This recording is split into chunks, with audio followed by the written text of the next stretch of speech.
Hello everyone, this is Bavleen Kaur and welcome to my YouTube channel. I hope you all are fine. So today I will summarize you some important points and formula sheet of physics chapter 1st electric charge and field that will help you to score good marks in your boards as well as in your NEET exam. So let's study. Our chapter is electric charge and field. और हम इस chapter की formula sheet को आज cover करेंगे, ठीक है, जो आपके लिए बोर्ड्स और नीट दोनों में हेल्पफुल होगा. So let's start. सबसे पहले चार्ज ऑफ इलेक्ट्रॉन. इलेक्ट्रॉन पर कितना चार्ज होता है? -1.6 into 10⁻19 coulomb. Then charge on proton. Proton में सेम चार्ज होगा, बस यहाँ पे ये निगेटिव है तो प्रोटोन में पॉजिटिव हो जाएगा. Positive 1.6 into 10⁻19 coulomb. Then charge on neutron. Neutron पे कोई चार्ज नहीं होता तो इसलिए 0. Mass on electron 9.1 into 10⁻31 kg. Mass on proton 1.67 into 10⁻27 kg. Mass on neutron 1.67 into 10⁻27 kg, same as mass of proton. Then K is equals to 1/4πε0, जिसकी value होती है 9 into 10⁹ newton metre square पर coulomb square.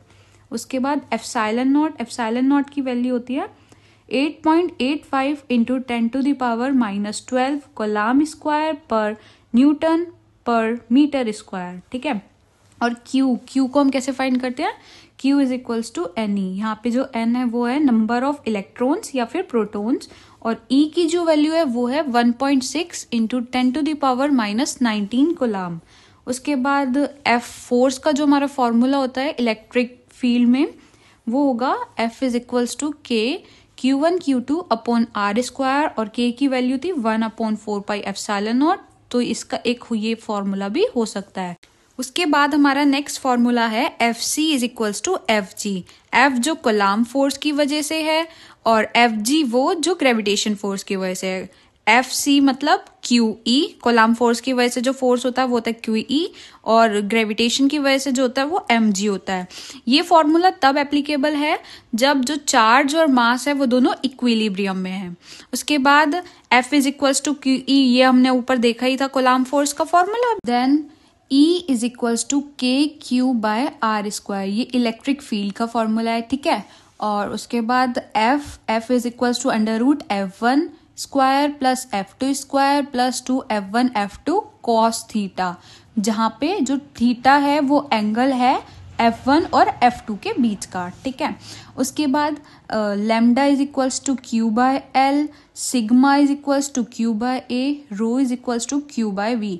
Linear charge density, और ये हमारी areal charge density, और ये volumetric charge density, ठीक है. ये तीनों इनके फॉर्मूले हैं. उसके बाद इलेक्ट्रिक फील्ड जो एक्सियल लाइन पर है वो कितनी होती है? 2kPr upon R square minus A square. और अगर R बहुत बहुत ज़्यादा बड़ा है A से, तो इसका जो फॉर्मूला बनता है वो होता है E axial is equals to 2kP upon R square, ठीक है. देन E इक्वेटोरियल का जो हमारा फॉर्मूला होता है इलेक्ट्रिक फील्ड इक्वेटोरियल लाइन पे, वो होता है KP upon R square plus A square की होल टू द पावर 3/2, ठीक है. और सेम जैसे ऊपर हमने कंडीशन लगाई थी, जब यहाँ पे R बहुत बहुत ज़्यादा बड़ा है A से, तो E इक्वेटोरियल का फॉर्मूला होगा हमारा KP अपॉन RQ.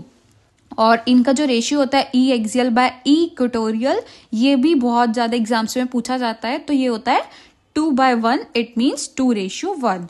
उसके बाद डाइलेक्ट्रिक कांस्टेंट, जिसको हम रिलेटिव परमिटिविटी भी कहते हैं, ठीक है. इसको हम शो करते हैं Km से या फिर ER से.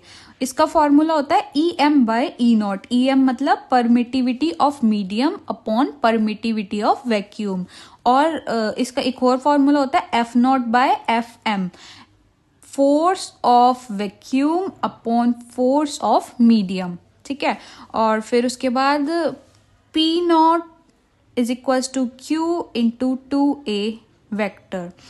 P वेक्टर मतलब डाइपोल मूवमेंट, q मतलब चार्ज, 2a डिस्टेंस। ये हमारा डाइपोल मूवमेंट का फॉर्मूला है। Rho vector is equals to p vector cross e vector. Cross मतलब साइन थीटा, डॉट मतलब कॉस थीटा, तो यहाँ पे हो जाएगा pe साइन थीटा।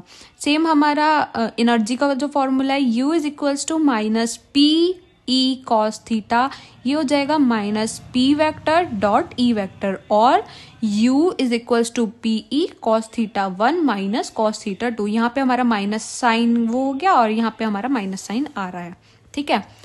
और हमारा नेक्स्ट फॉर्मूला है इलेक्ट्रिक फ्लक्स का।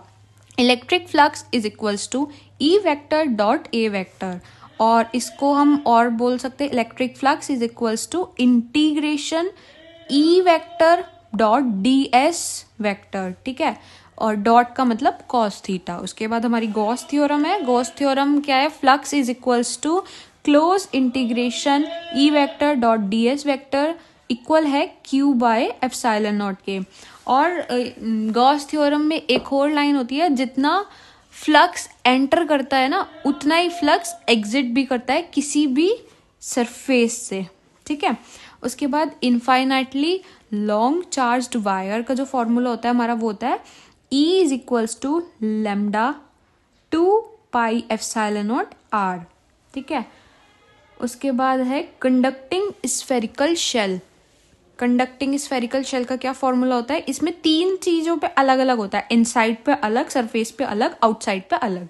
इनसाइड पे जो इलेक्ट्रिक फील्ड है वो होती है 0, क्योंकि कंडक्टिंग है तो उसका जितना भी सारा चार्ज होगा वो उसके सरफेस पे होगा और उसके बाहर ही होगा, अंदर तो उसके कोई चार्ज नहीं होगा, इसलिए इनसाइड 0।